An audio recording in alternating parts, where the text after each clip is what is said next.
कहते हैं कि जब इंसान किसी गहरे दुख से गुजरता है तो या तो वो टूट जाता है या फिर समाज के लिए कुछ ऐसा कर जाता है कि मिसाल बन जाता है। हरियाणा के रेवाड़ी जिले के गांव कव्वाली के किसान यशपाल खोला की कहानी भी कुछ ऐसी ही है। साल 2018 में कैंसर ने उनके पिता को उनसे छीन लिया, लेकिन उसी गम ने यशपाल को एक ऐसा मकसद दिया जिससे आज हजारों जिंदगियां बच रही है। इसी जज्बे का सम्मान करने के लिए खुद राष्ट्रपति द्रौपदी मुर्मू ने उन्हें गणतंत्र दिवस पर राष्ट्रपति भवन में अपना मेहमान बनाया है। आज की इस विशेष रिपोर्ट में जानिए यशपाल खोला के एक मामूली किसान से राष्ट्रपति के मेहमान बनने तक का अद्भुत सफर। यशपाल खोला की जिंदगी में सबसे बड़ा मोड़ साल 2018 में आया। रासायनिक खेती और जहरीले खाद्य पदार्थों की वजह से उनके पिता को कैंसर हुआ और उनका निधन हो गया। यशपाल ने उसी वक्त ठान लिया कि वो अब खेती में जहर का इस्तेमाल नहीं करेंगे।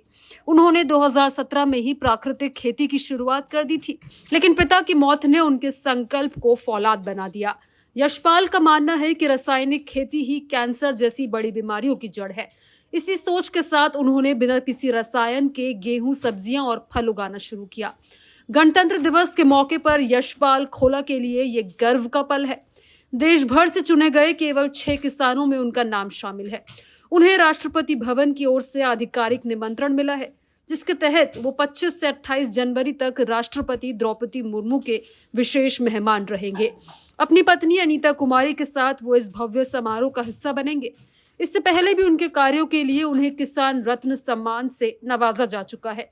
स्नातक और डिप्लोमाधारी यशपाल ने अपनी शिक्षा का सही उपयोग मिट्टी की सेहत सुधारने में किया है। यशपाल खोला केवल खेती नहीं करते, बल्कि उन्होंने रिटेल मार्केटिंग का एक ऐसा मॉडल तैयार किया है जहां किसानों को उनकी उपज का सही दाम मिलता है और ग्राहकों को शुद्ध उत्पाद।